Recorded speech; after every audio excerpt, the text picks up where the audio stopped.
You're listening to the B&H Photography Podcast. For over 40 years, B&H has been the professional source for photography, video, audio, and more. For your favorite gear, news, and reviews, visit us at bnh.com or download the B&H app to your iPhone or Android device. Now here's your host, Alan Weitz. Greetings and welcome to the B&H Photography Podcast. For weeks, we've been teasing you about how we're commemorating our 100th episode by giving away a couple of Canon DSLR kits. Well, later in today's show, we're actually going to spill the beans and give you the details about what you have to do to enter to win one of these two Canon camera and lens combos we're going to be giving away courtesy of Canon USA. Hint, if you want a chance to win one of these camera systems, you have to subscribe to our show. Not a subscriber yet? Head on over to Apple Podcasts, iTunes, Google Play, Stitcher, or other podcast app and sign up. It is free. We're going to be getting into the details of how to enter the Canon Sweepstakes and maybe win one of these cameras at the end of today's show. But first, we're going to do a special Canon-oriented B&H Gearcast.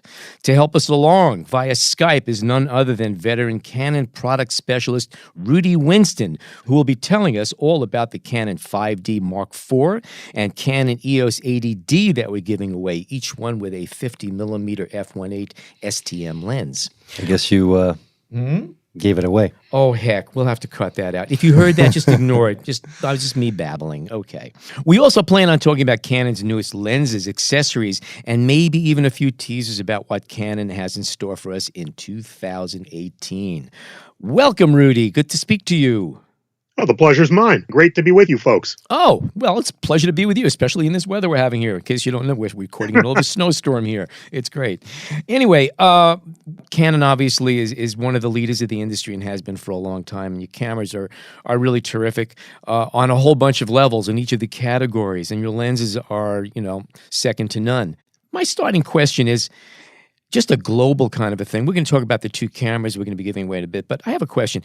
We now have cameras with 50 plus megapixels. They can capture 10 to 20 frames a second, 4K video, ISO sensitivities that 5, even 6 figures.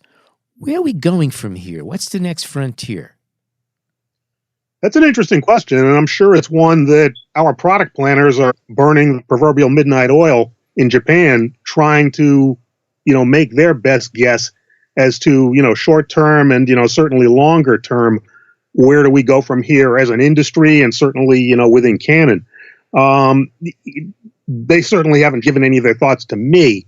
So the only thing I can do is just give you some, speculation, and really that's all it is. But certainly we're going to hold you to it, by the way. Okay. What would you like to see? Yeah, what would you like to see? What's your wish list? Well, seriously, I think that refinement of systems like autofocus is something that, is never going to end. I think we're always going to be seeking to get better and better in those areas. We've seen the advent of things like face detection and so on, not just in Canon, but in the industry, which really have, taken it to another level. And I'm sure the industry is not going to stop there. I think compact size and weight is certainly something that many, not all, but many customers looking to get into the kind of advanced camera category are looking for. And certainly, and you and I have talked about this before, I think increasingly easy ways to be able to electronically share images, not just simply to take them and take high quality, excellent images that are sitting on a memory card in the camera, but to be able to quickly and seamlessly be able to move them to your friends and so on. We live in an increasingly instant gratification electronic world, and I don't mean that in a cynical way, but I think camera manufacturers are going to have to continue to raise the bar to meet the needs of many of our customers. Yes, I've actually thought about that myself. It's so easy right now to take a picture with one's phone, and we all do it. And then within 15 seconds, you could share it with the planet. You could edit it very quickly. It's all very quick. Yet with the best cameras we have, it's still a process that involves a lot more time and effort. So I was kind of wondering when we'd be getting to that. Exactly. I can't put my finger on exactly what the next steps are and where we're going to be 6 months from now, a year from now, 2 years from now, whatever. But there's no question that the goal has to be, at least in my mind, uh, almost duplicating the ease of using your phone with, what you and I would consider a quote real camera, end quote. I don't mean that in a damning way. No, get that. There's no question that there's no question an interchangeable lens camera can be expected in almost all regards to take a better picture than even the best of today's smartphones. And while smartphones are going to continue to advance and get better, no question, we expect the same from interchangeable lens cameras. But where they really need to improve is that seamless experience, where it's not a bunch of steps, where I can just take the picture with, my 5D Mark IV or equivalent, and just be able to almost instantly have it, appear on my phone, or be able to send it immediately to a social media site or whatever. Gotcha. Another thing I'm kind of wondering about is Canon, the Rebels, for instance, are tiny DSLRs, and there are a number of very, very small, compact APS-C, and even a couple of full-frame DSLRs that are kind of small and relatively lightweight, especially when comparing them to the mirrorless cameras, which are even smaller and lighter than the DSLRs. Yet, if you look at the flagship cameras from Canon, Nikon, and everybody else, pretty much, the few that are left, they're big, bulky monsters. Is there anything being done to address that? I understand that the technology that goes into them and the materials that are required to build a camera that could take a lot of abuse obviously have mass and weight. But I often look at like some of the flagship cameras and I go, those are just too big. Is that something that's being addressed at all? I gotta believe that it is. Again, I'm speculating because I don't have my finger on the pulse of everything that goes on in the planning stages in Japan. Whether it's for us or competitive companies, certainly. But certainly, I think they realize that, more and more in the eyes of most serious enthusiasts, the classic, traditional, in air quotes, professional DSLR, in Canon's case, the EOS 1DX Mark II now, but that whole legacy of 1D series cameras, I think they're realizing that they are becoming an increasingly specialized and, kind of narrowly focused tool in the marketplace that still work well in the hands of professional sports photographers and certain other applications. But the size and weight, I think, are becoming increasingly off-putting to many of our customers that are looking for a high-end photo experience. Now, what does that mean in terms of future product? That's anybody's guess. Can I ask a little question about something you've spoken out in the past, which is, I guess, the relationship between Canon Japan and Canon USA? Are you just kind of like us, waiting for the next piece of news? Obviously, you get it before we do, but is it that kind of situation where it comes down to you guys only when the product is done and ready for market? In the case of Canon, I'm certainly not speaking for any other company here. Of course, yeah. But in the case of Canon, our company's primary corporate headquarters, and certainly where the vast majority of camera-related research and development takes place, is in Japan, at and near the company headquarters in Tokyo. And what has changed over the years is that Japan has become increasingly interested in hearing feedback from us, from our professional customers, from our amateur customers, our serious enthusiasts, and even the casual amateur customer. They're increasingly interested in hearing what does that customer want. Plus, our own impressions of, where we are now and where we may be going. They seem to have a very, very keen ear turned toward us. So there is a tight relationship there. But in terms of once they put pen to paper and start actually making decisions about where to go with the next Rebel, the next 80D class camera, the next 5D class camera, or whatever, once they get into that phase, they don't tell us, okay, we're going in this direction. The next Rebel is going to be, even smaller and lighter, or whatever it might be. Mm-hmm. At that point, they pretty much kind of close the windows, close the doors, and work, feverishly to get the product into production on their predefined schedule. In terms of what information do we get on it, we don't really hear about it and get details on them in any way, shape, or form until shortly before they are publicly announced. So it's not like as though a year ahead of time, 2 years ahead of time, we kind of know where they're going. But again, there is a synergy between us and Japan in terms of they want to hear what's the response to our current products, what do customers want. And I think, for any manufacturer, I don't care if you're making cars or, cell phones or anything else, you want to anticipate what customers are going to want, but you want to listen to what they want now relative to what's currently on the market. And they've been good at that. You bring up an interesting topic. You mentioned the fact that it's not only cameras, but it could be cars. And I know that Japanese automobile manufacturers some years ago started to open up design centers here in the States because they found that the needs of American drivers and the wants and desires of American drivers was different from the Asian market and the European market. Is there a difference like that when it comes to cameras? Do you find that there's an Asian market, there are things that are definitely hotter, U.S. market, European market? Can you identify any of those? I'm sure there is. Now, as far as me, again, I'll use the phrase having my finger on the pulse of what the, all the trends are in Japan, in China, which is certainly a growing and developing market, sure, in Europe and other places. I'm going to, have to say I really don't know a lot about it, and I can't comment in detail, but I'd be silly to sit here and say, oh, worldwide, all feelings are exactly the same. No. All customers are exactly the same.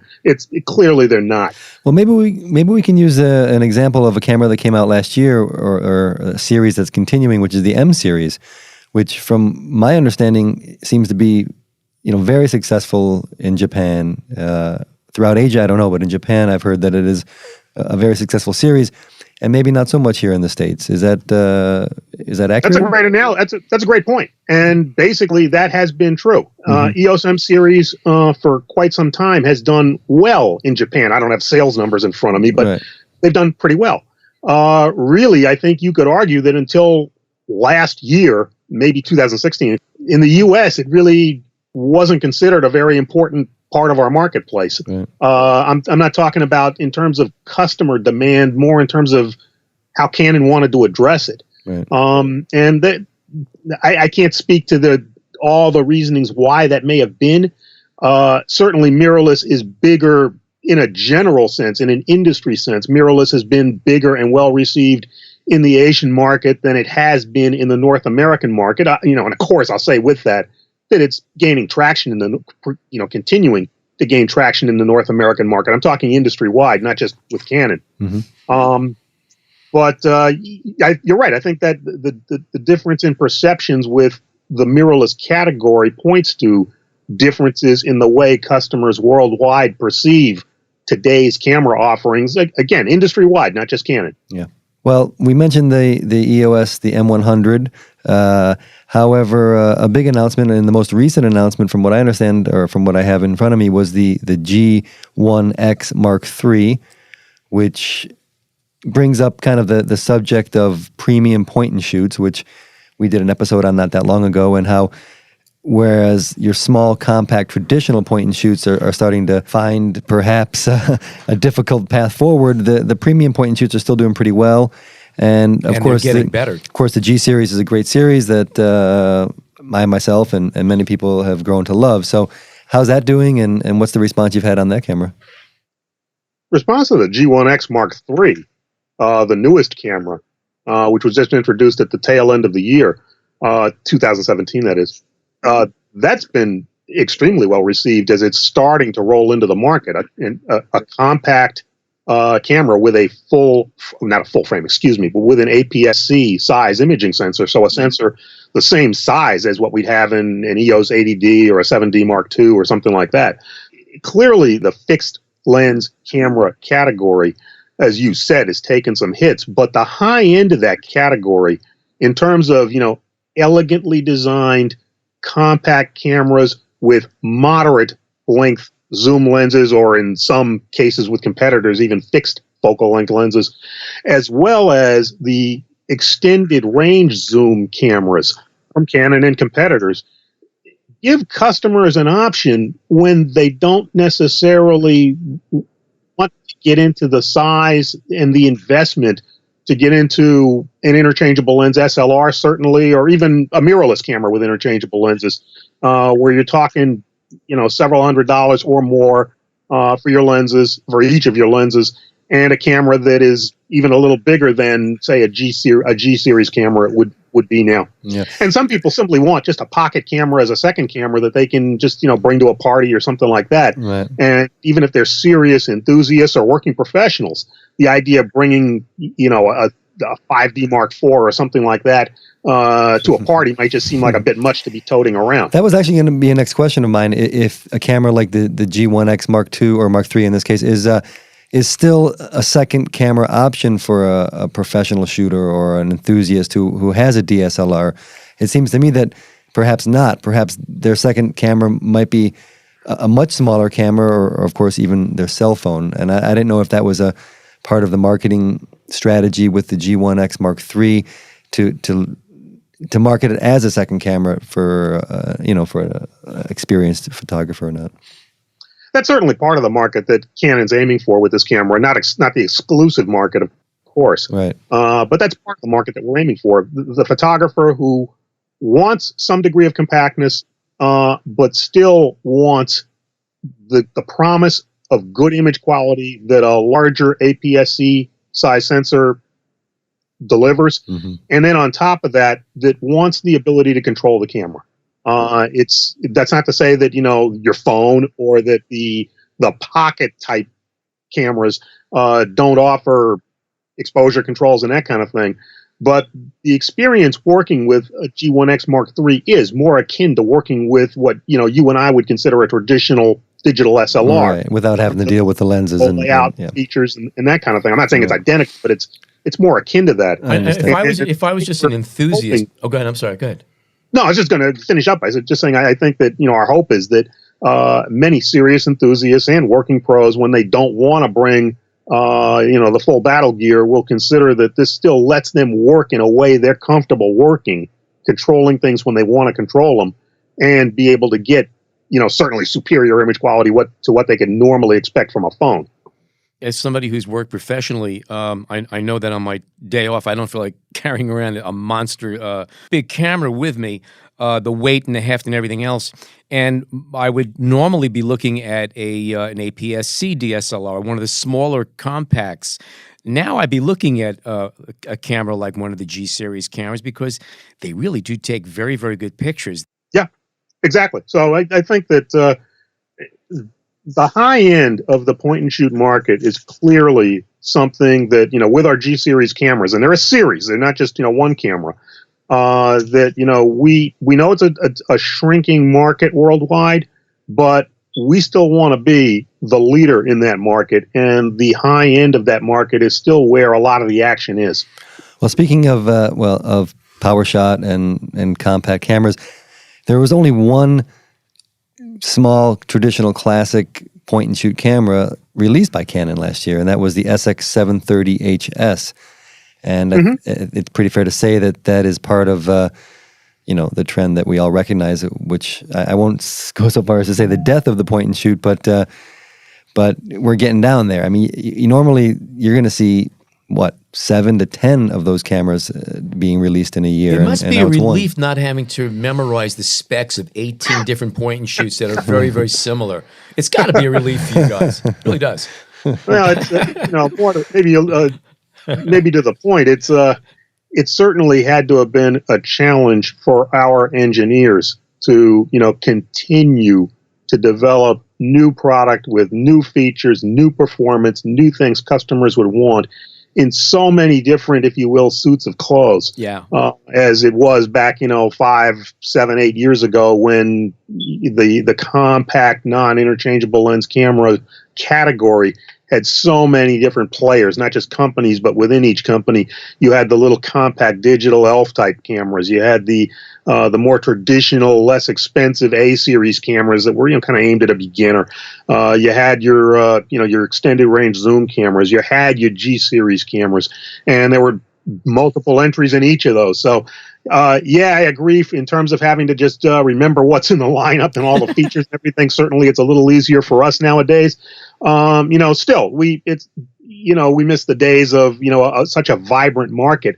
But customers are going to decide and dictate what they want, and companies, whether it's a camera company or any other manufacturer, you need to respond to that. You mentioned the SX730HS camera that we came out with toward the beginning of 2017 as really about the only kind of casual PowerShot category camera that we introduced that year.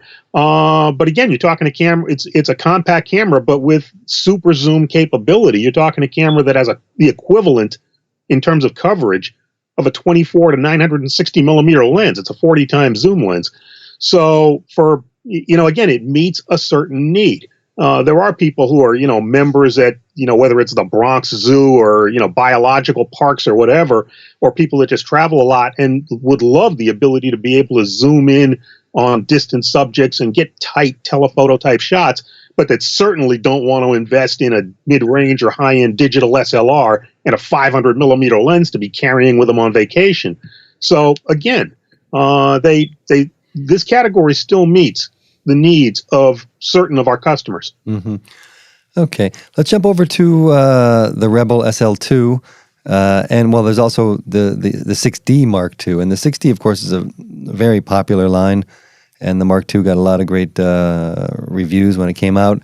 The Rebel SL2 obviously is a very small DSLR. How are they doing, and what's the response been? I guess if they decided to put an SL2 out. What can you say about those cameras? Well, the Rebel category has been such an important point of entry for Canon customers, and the entire category of the Rebels remains just vitally important for us in terms of bringing people into the Canon line, into the Canon EOS line, I should say, and then basically keeping them there. And customers are increasingly looking for small size. There's no question, as we talked about earlier, that the mirrorless category has been moving onward and forward.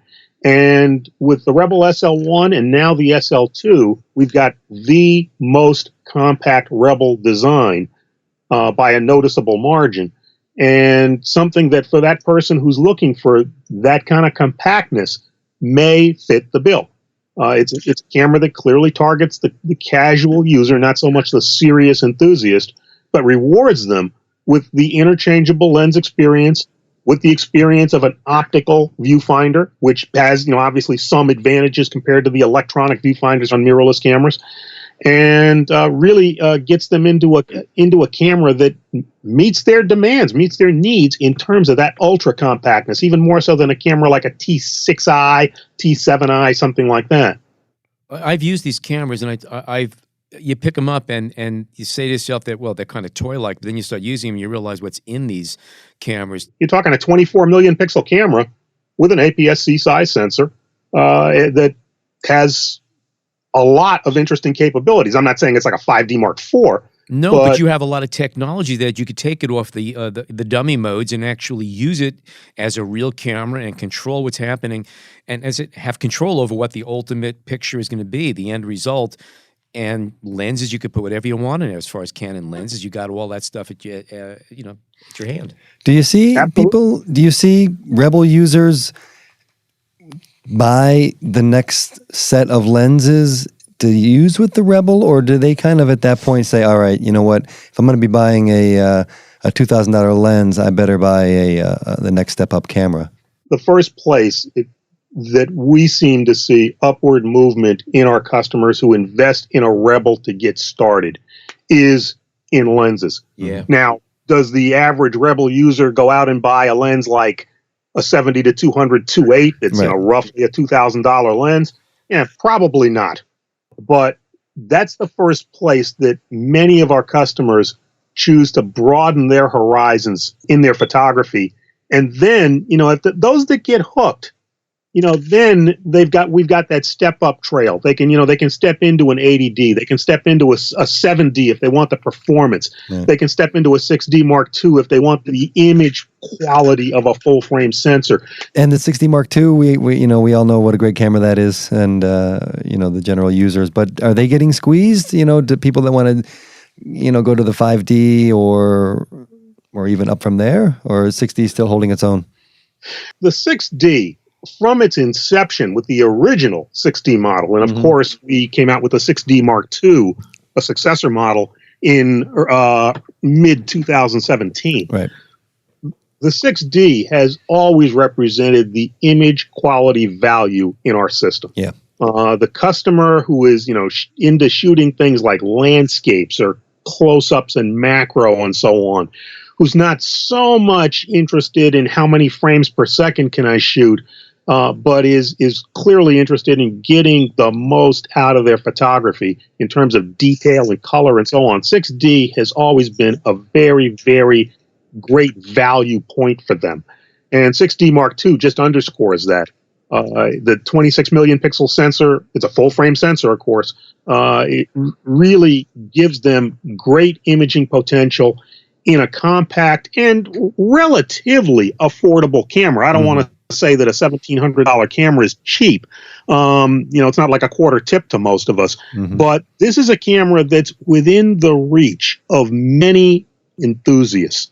And it remains, therefore, a very important part of our lineup to give that Rebel customer, that 80D class customer, another place that they can step up to if the kind of performance that they really prioritize is image quality. Gotcha.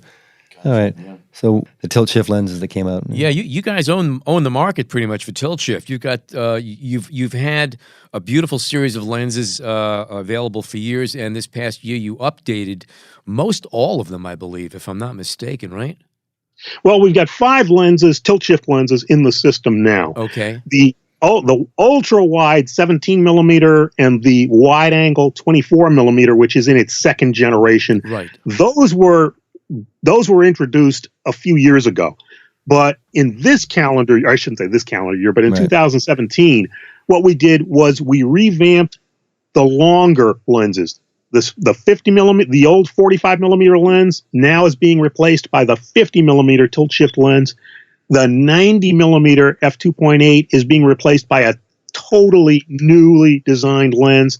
And then we pushed the envelope further with our longest tilt shift lens to date, a 135 millimeter f4 tilt shift lens, which really is just an outstanding problem solver for portrait photography, certain types of product photography, and so on, where you want a telephoto perspective, but you still want that ability to be able to control the angle of tilt, the angle of sharpness, and if you need to be able to shift to control perspective as well. Yeah, I know that when the 135 was announced, I haven't had a chance to handle it yet, but I have a few ideas what I'd like to do with it. And I've used the tilt shifts in wide angle and normal many times over the years. And the 135 I find pretty exciting. I'm just curious. Obviously, you're always trying to improve optics. There's always something new you can do. How since the original lenses came out, original tilt shifts, and many of your lenses, the resolving power of the imaging sensors in your cameras has dramatically improved. Is that one of the driving factors for tweaking these lenses even further? Absolutely. The lens development group within Canon in Japan certainly for a long time has known that as the digital SLR moves forward, that higher resolution sensors were going to be part of the deal, and that digital in general, and in particular high resolution digital, place incredible optical demands on the lens in terms of what customers expect, what they're going to look for, just simply magnifying on screen 100% and so on. So the fact that we're seeing not only in these new tilt shift lenses But in terms of over the last decade, in our high-end lens series, we've seen so many new versions, lenses like the 24 to 70 f2.8, certainly the 70 to 200 f2.8, and others. We've seen a lot of faster lenses too. Your maximum apertures on many of your lenses have also been improved to wider apertures. Yeah, in many cases that's true. But you got those two things going on. But I think in particular, to your first point, absolutely, some of the driving force in the improved optical performance we're seeing is the understanding that these lenses are going to be used on high resolution cameras, and that we're in an era where an entry-level digital SLR is a 24 million pixel camera. It doesn't seem to me that long ago that a 6 million pixel digital SLR seemed like something that the professionals were stretching to try to get. Oh yeah. And now the industry has reached a point where, not just with Canon but across the board, that a 20 or 24 million pixel camera is an entry-level camera. So that, again, puts increasing demands on the optics. So yeah, that has definitely driven our optical team forward, and we're seeing some nice results. The tilt shift lens is simply being the latest cherry on top of the sundae. For the longest time, there were like 5 or 6 optical formulas that made up the entire lens world. Maybe it's more than that.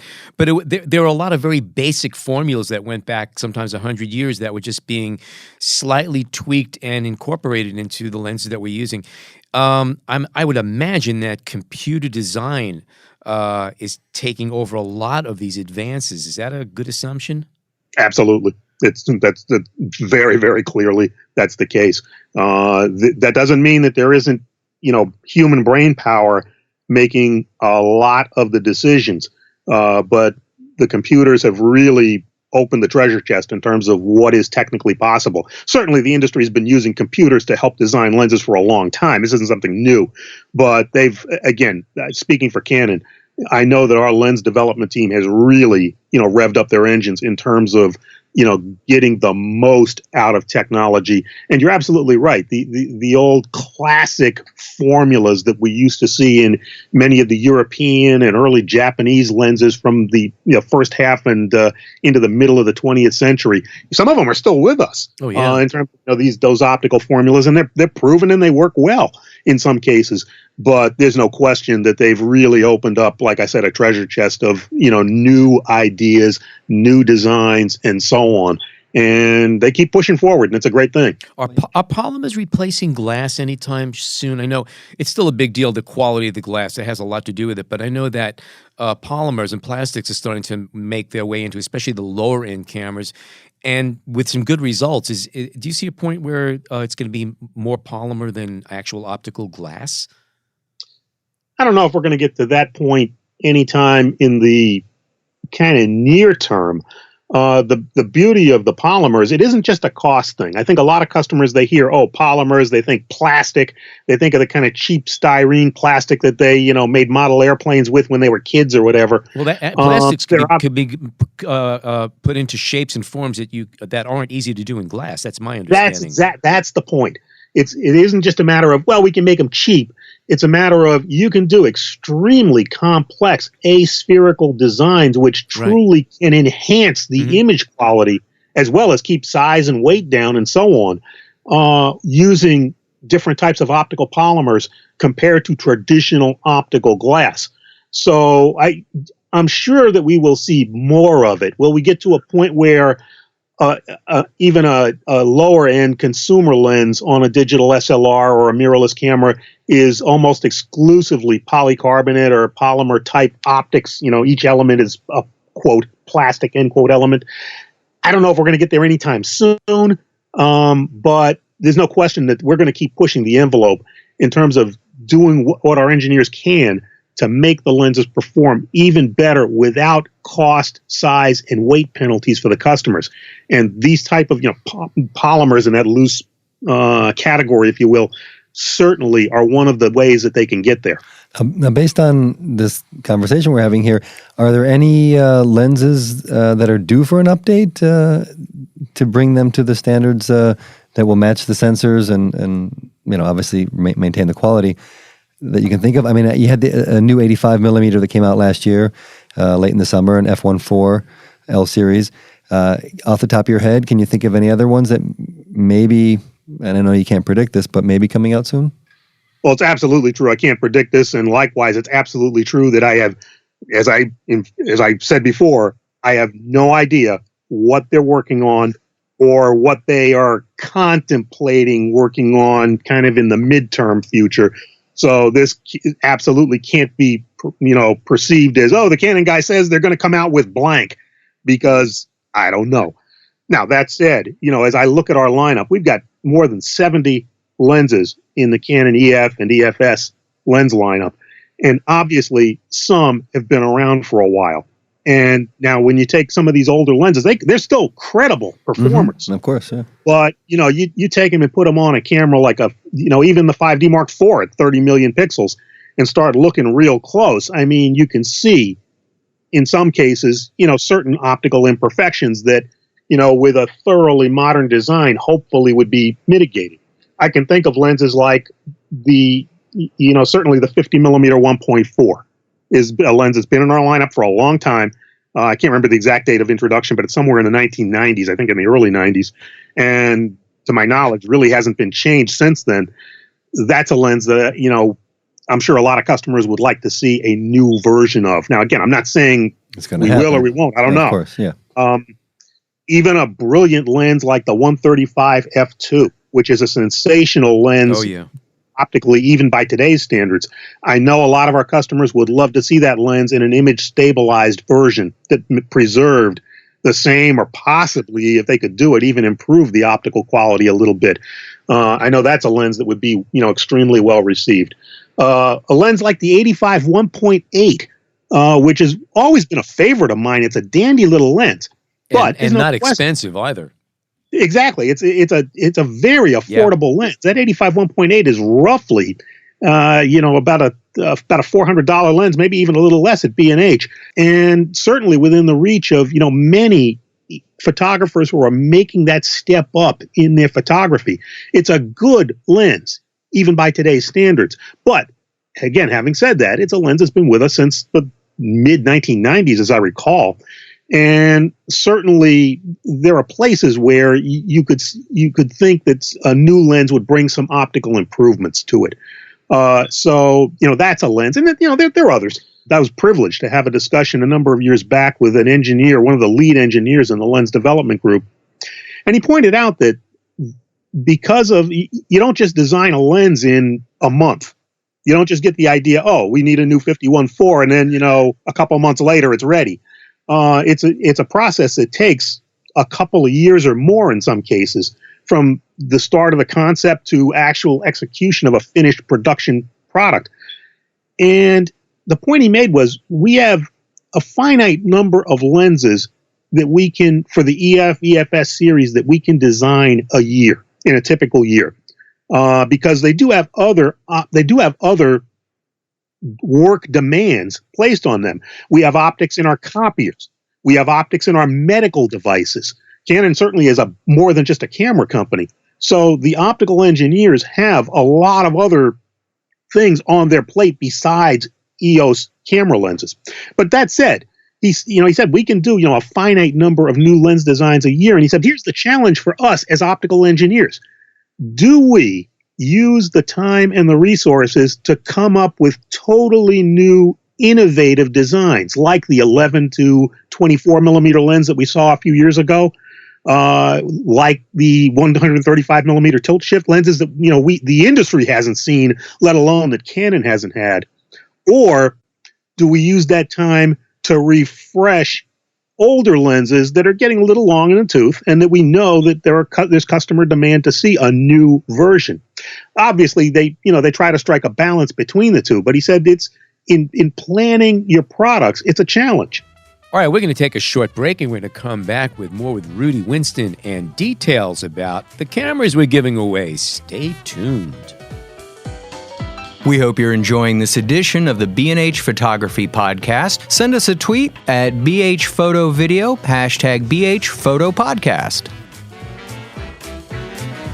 Okay, we are back with Rudy Winston of Canon, and now let's start talking about the cameras we're going to be giving away. For starters, we have two cameras. We have a Canon 5D Mark IV with a 50mm 1.8 STM lens, and we're giving away a Canon EOS 80D with a 50mm f1.8 STM lens. And we're going to give you the details at the end of the show about how you can qualify. The 5D being the first prize. The 5D, that's exactly it, yes. Anyway, but let's talk about the cameras. Rudy, the Canon EOS 5D Mark IV. Tell us about this lovely beast. 5D Mark IV really is like the culmination for many photographers of a classically designed, high-end, professional, and very serious enthusiast targeted camera. You're talking a full-frame camera with 30 million pixels that can shoot 7 frames a second. It's got the same focusing sensor with 61 focusing points as an EOS 1DX Mark II. So it's got a very powerful focusing system. It's got tremendous video capabilities, including 4K video recording capability in the camera. With 8.8 megapixel still grabs. There you go. I'm glad you brought that up.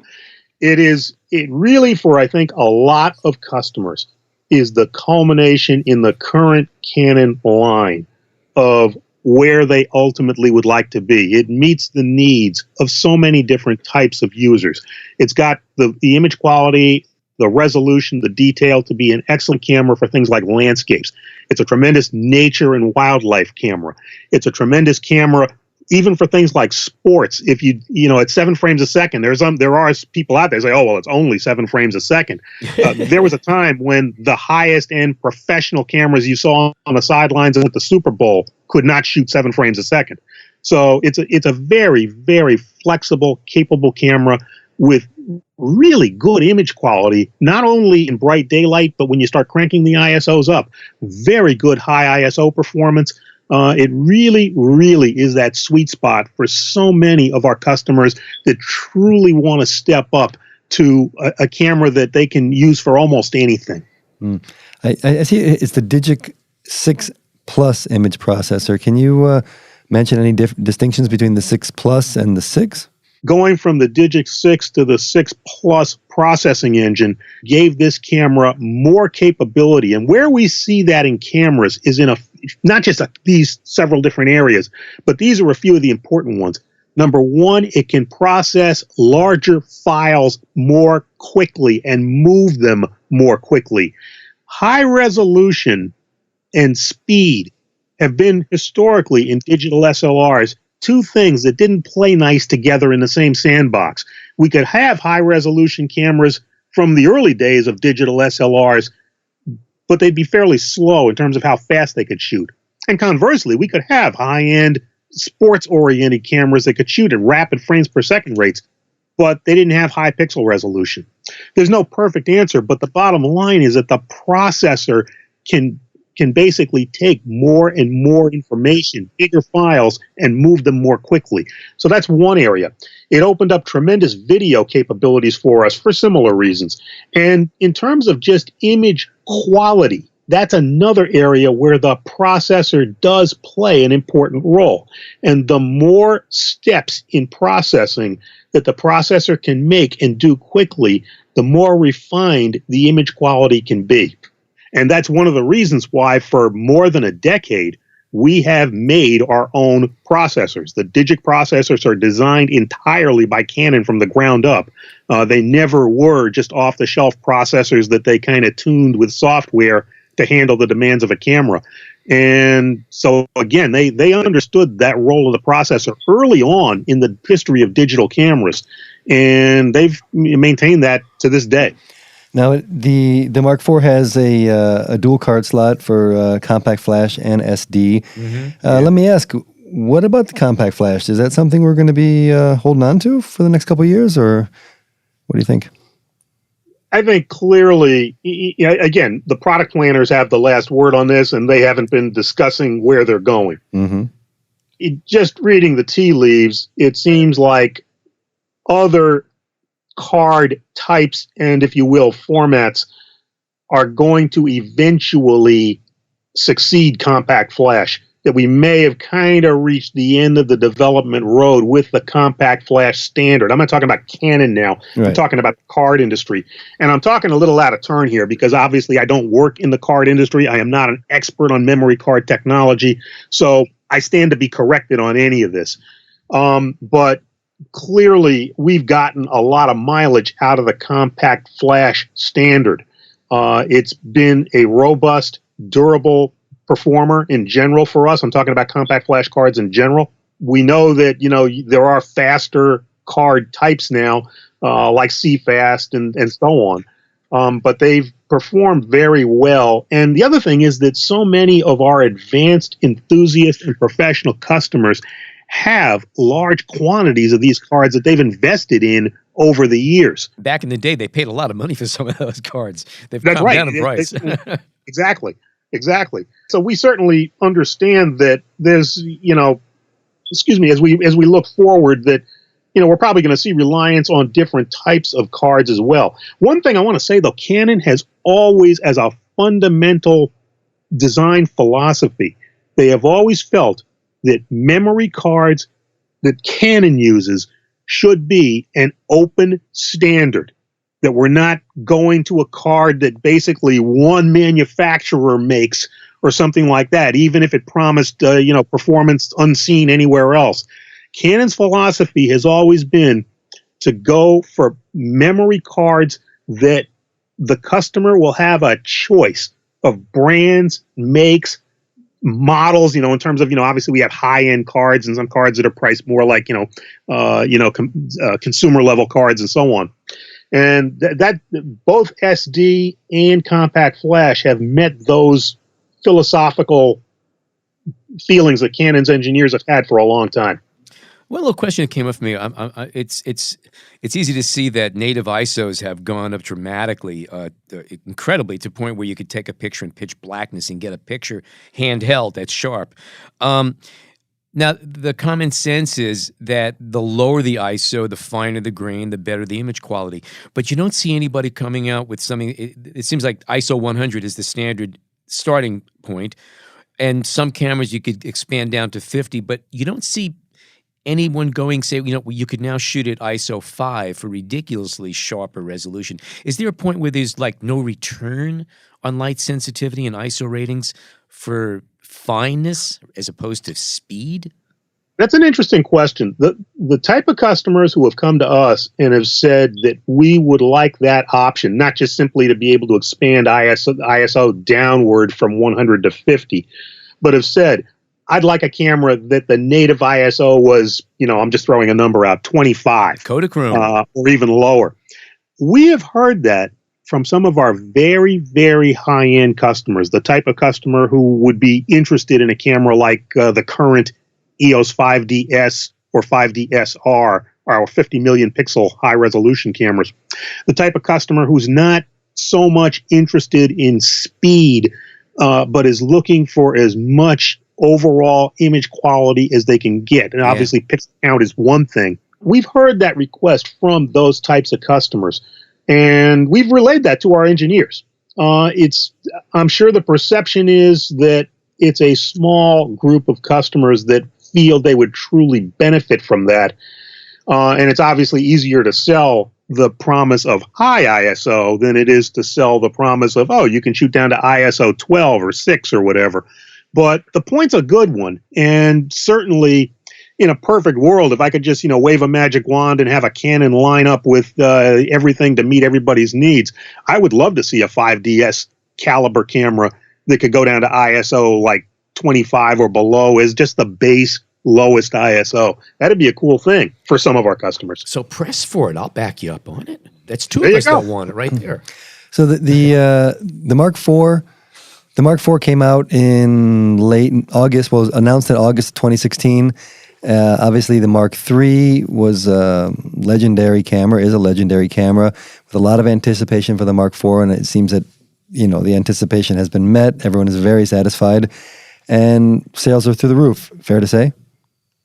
I don't mean this as a wise guy remark. Folks at B&H probably have a better idea than me. Right, but Seriously, we know that it's been a very powerful player in our lineup and in the industry in general, Right. in the high-end digital SLR category. It's, one of the flag bearers of the entire industry in that category. I'm not saying that, other competitive companies don't have similar type of, very well-received high-end cameras, but 5D Mark IV is such a versatile camera, as I said before, and really, so many working pros, this is their everyday camera of choice, as well as serious enthusiasts. It really just checks an awful lot of boxes for an awful lot of users. And I think certainly that, not to push the discussion forward, but I think certainly whoever the lucky B&H listener is who ends up winning it, I'm sure they're going to be delighted with what comes in the box. Oh, I will be very delighted when I win it. No, you get the ADD. That's not what we agreed on. So how about the we're not on the air, are we? Let's talk about the ADD then, real quick. Your camera. Right. Came out in February, announced in February of 2016, so it's pushing 2 years old. But who cares? It's a great camera, great APS-C camera, 24 megapixels. Digic 6 image processor, so we're talking about a great frames a second. Right. I mean, the specs are incredible. What the ADD, and it is only the current model in a long legacy of very, very strong mid-range cameras for us, starting with the 10D back, I'd have to look to see when, back, certainly in the early 2000s. But a very, very important category for us in general, and certainly with the ADD today, a tremendous, tremendous step-up option for the customer who is either contemplating a first digital SLR and maybe is thinking a Rebel or something like that, or conversely, certainly people who have been there, the Rebel customers, and you think of how many thousands of Rebels have been sold over the years. Now, obviously, not every current Rebel owner is a serious photo enthusiast. But, for those that have that itch and want to scratch it, stepping into an ADD is a fantastic way, without getting into a ton of money, to get a camera that's going to offer you not just performance and features, but the key thing. People ask me all the time, what's the difference between a Rebel and a camera like the ADD? And if I have to sum it up in one word, it's control. The ADD caliber camera, the ADD class camera, gives you the quick control dial on the back, which changes the shooting experience for the user who kind of wants to get into working the camera. It certainly has more in the way of, menu settings and custom functions and so on. It's got a more robust focusing system. It shoots faster than the Rebel category cameras. But if, like I say, I start with that word control. If you compare it to what lies beneath it in the Canon lineup and to a large extent in the industry, you get up into the ADD category, you're talking a camera that is going to be a very, very easy camera to grow with, is going to be very easy to get tight control of your exposures, your metering. It's got a great focusing system. One of the things I like about the APS-C cameras, like the ADD and even the 7D Mark II, which sits above it, is that because the sensor is smaller, the imaging sensor, the focusing points for technical reasons can cover more of the picture area. So it's a lot easier to focus way off center with those cameras. That's a good point. Yeah. So nobody ever has to apologize to me for using a camera like an ADD or its predecessor, the 70D, and so on. These are cameras that give tremendous performance. Maybe I should say tremendous performance value. It'll shoot 7 frames a second. It has a very good focusing system for focusing on moving subjects. It's a camera that I think many of our customers either look towards being able to step up to, or are going to be very happy if they're already there. I think it would be fair to say that if you were to use a Canon 5D Mark IV, ADD, or whatever Rebel you might have in your hand, you're not going to be taking a bad photograph. And if you do, it's not the camera. I think it's fair to say. Boy, oh boy, it's we can say that I think I can expand that and just say across the industry with today's cameras. Yeah. Certainly today's interchangeable lens cameras, and you can extend this to the fixed lens point and shoots. The technology that we see in today's cameras, we live in an absolute golden age of photography. The things that we can do with ordinary cameras, with, as you pointed out, with a camera like a Rebel, the things that we can do, the images we can take, the tools that we have available to us in the computer, the so-called digital darkroom. I think back to my roots in the film era, and this was the stuff of dreams. Oh, yeah. You didn't even think of this kind of stuff. This is fantasy land compared to 20 years ago. It really is. Exactly. Exactly. And just the ability to do something as nowadays simple as take a well-exposed picture indoors without flash at an ISO like 3200 that you can actually print at 16 by 20 and have it look presentable. The thought of doing that back when we were shooting slide film was just, you couldn't do it. Oh, yeah, that's correct. That's correct. Yep. All right. Rudy, it has been, as always, a pleasure chatting with you in general and about Canon cameras and lenses in particular. And we look forward to having you join us in the future when Canon comes out with even more great toys.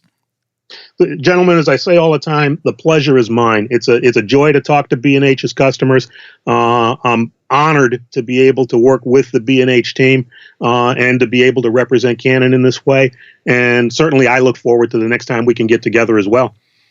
Thanks, Rudy. Excellent. Thank you so much, sir.